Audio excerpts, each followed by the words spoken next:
이 시간에는 두 증인에 관하여 말씀을 같이 나누고자 합니다. 두 증인에 관한 이야기도 14만 4천처럼 굉장히 악한 자들에 의해서 남용될 수 있는 그러한 본문이라고 볼 수가 있습니다. 그래서 두 증인이 상징으로서 어떤 그룹을 지칭한다 하는 자들이 많이 생겼습니다. 또 어떤 사람들은 두 증인이 곧 14만 4천이다 이렇게 주장하는 그러한 기존의 어떤 목회자들도 한국에 몇 분 계십니다. 두 증인 14만 4천, 여자가 낳은 남자아이 이런 식으로 해가지고 셋을 이렇게 동일시하는 그러한 주장을 하는데 그런 주장들은 참 어떻게 보면은 모래 위에 세운 그러한 집처럼 기초가 허약해서 쉽게 허물어지고 또 일치하지 않는 것을 우리가 볼 수가 있습니다. 두 증인이 누구인가? 사람들이 여기서부터 많이 헷갈려합니다. 어떤 사람은 상징이다. 어떤 사람은 문자적으로 봐야 된다. 또 어떤 사람은 사역자들이다. 이런 식으로 이야기를 많이 하는데요. 일단 우리가 그 두 증인에 관한 정체성을 두 증인, 첫째는 두 증인이라고 했습니다.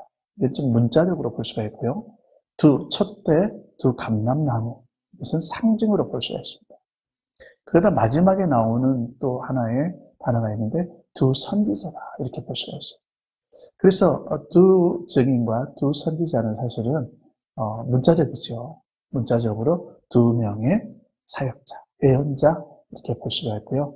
두 감람나무나 두 촛대 역시 마찬가지로 스가랴 4장을 보면은 이것은 두 감람나무 두 가지를 스가랴 4장에 나오는데 이게 뭐냐 이렇게 물어봤을 때 이스라엘을 흥왕케 하는 그러한 하나님의 도구로서 보내진 총독 스룹바벨과 또 대제사장 여호수아를 가리키고 있다 이렇게 말씀하고 있어요.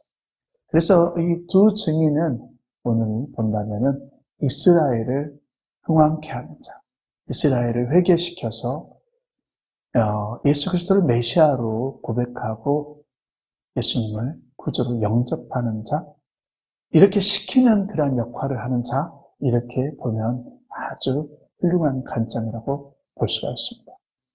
두 증인이 와서 행했던 기적들을 보면요. 모세나 엘리야 시대에 행했던 그러한 큰 이적을 행하는데요. 어떤 사람들은 이 두 증인이 온 세계에 다닌다 하는데 그렇지 않습니다. 두 증인이 가는 곳에 특별히 어떤 일이 있냐면요. 말씀을 볼까요? 6절에 보니까 11장 6절에 보니까 그들이 권능을 가지고 하늘을 닫아 그 예언을 하는 날 동안 비가 오지 못하게 했다. 그렇게 말하고 있습니다.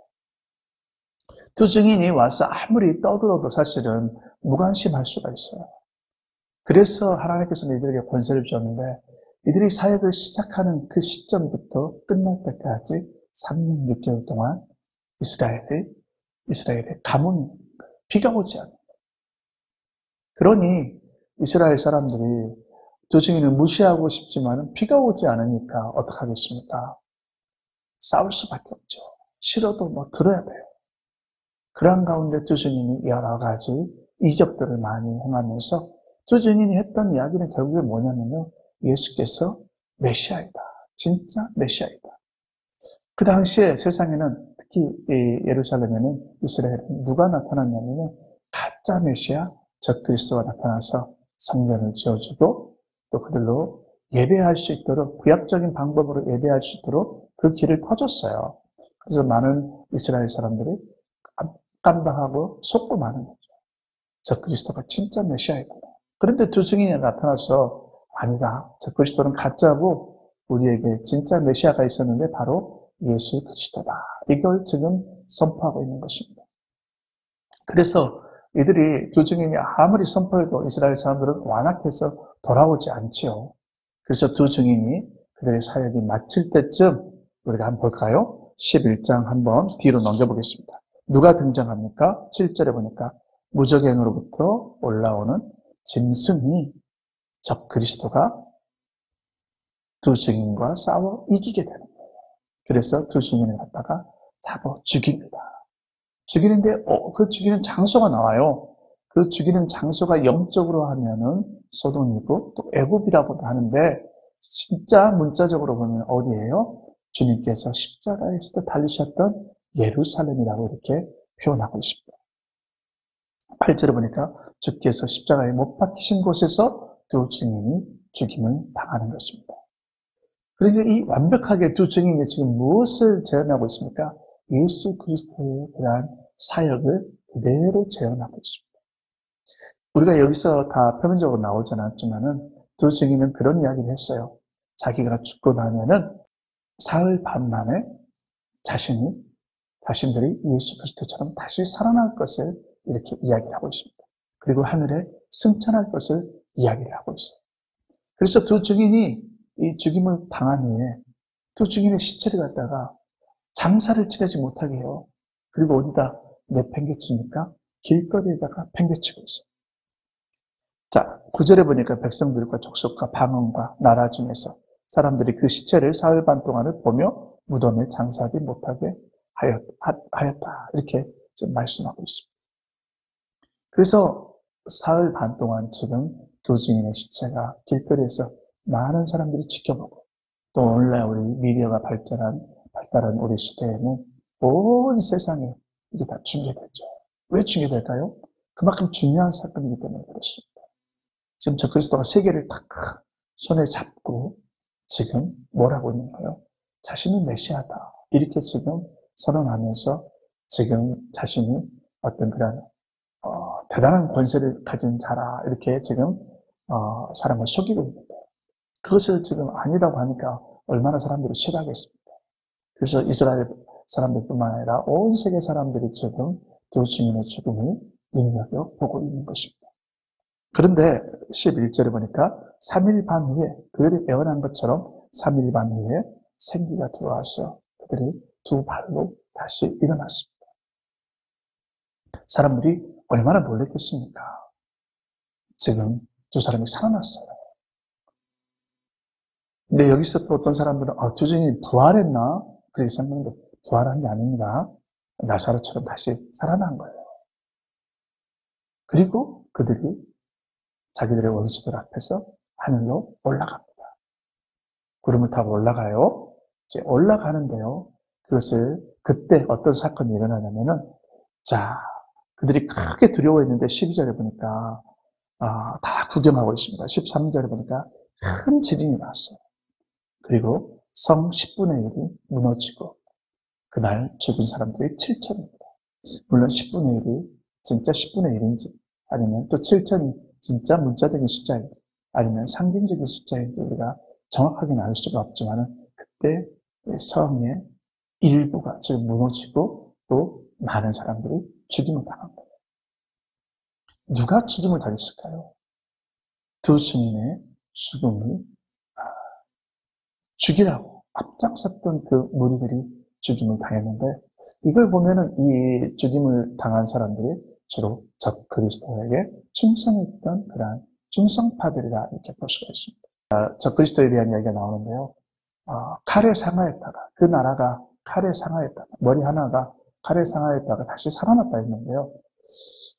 이것은, 그의 머리는 사실 나라입니다. 제국이에요. 적 그리스도 제국 거의, 망한 것처럼 보이는데, 다시 사단이 주는 힘으로 회복되는 그런 과정을 통해서 세상의 모든 사람들이 다 놀래서 그에게, 경배하고 있는 것을 볼 수가 있습니다.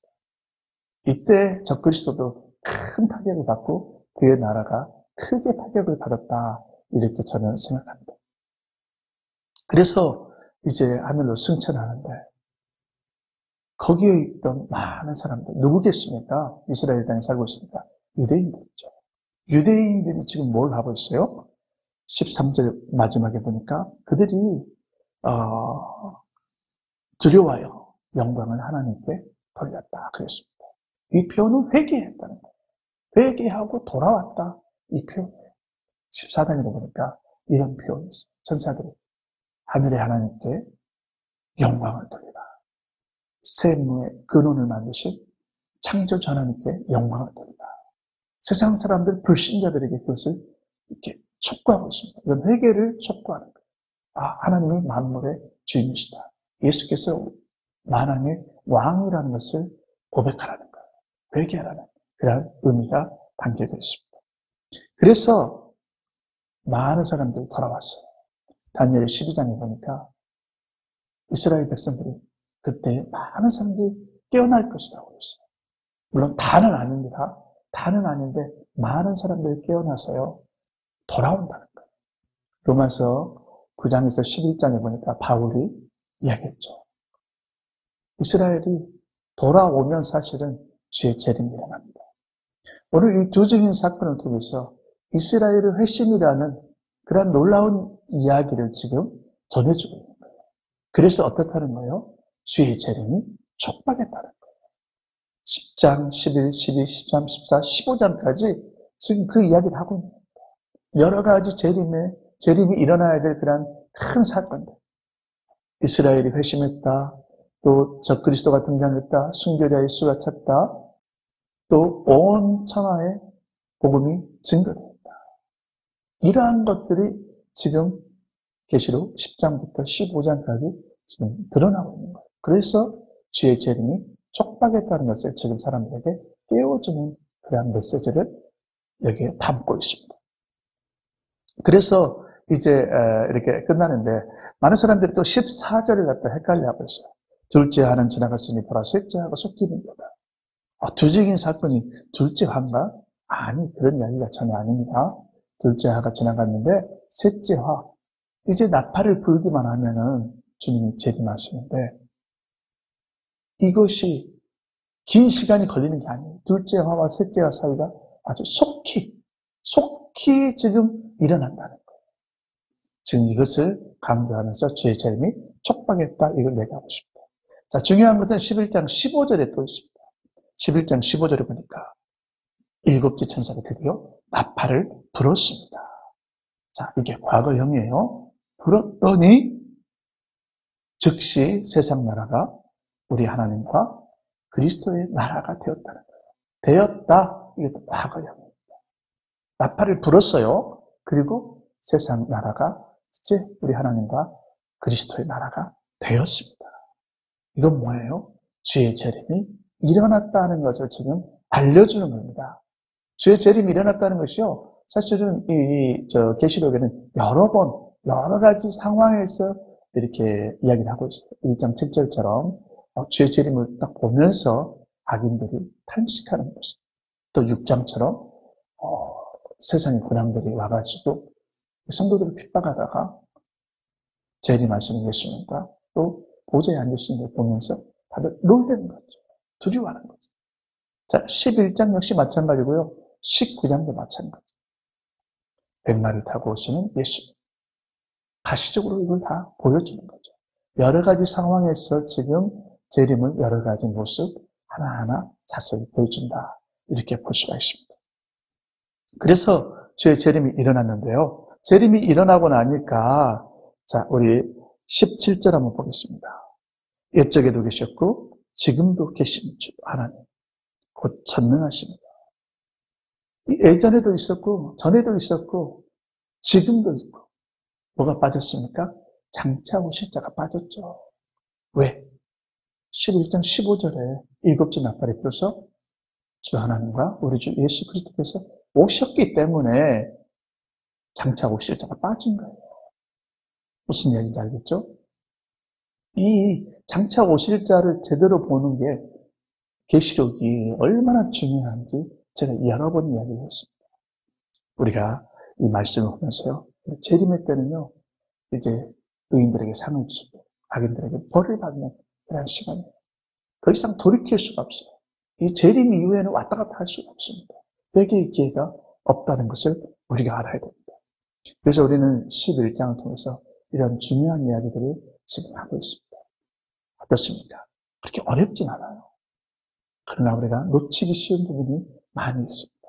그런 부분들을 지금 오늘 말씀을 통해서 보는데요. 두 증인 사건이 중요한 것은 이스라엘의 회심이 두 증인을 통해서 일어났다는 것입니다. 이게 하나님의 은혜입니다. 여기까지 보면은 아주 훌륭한 관점이 형성됐다 볼 수 있습니다.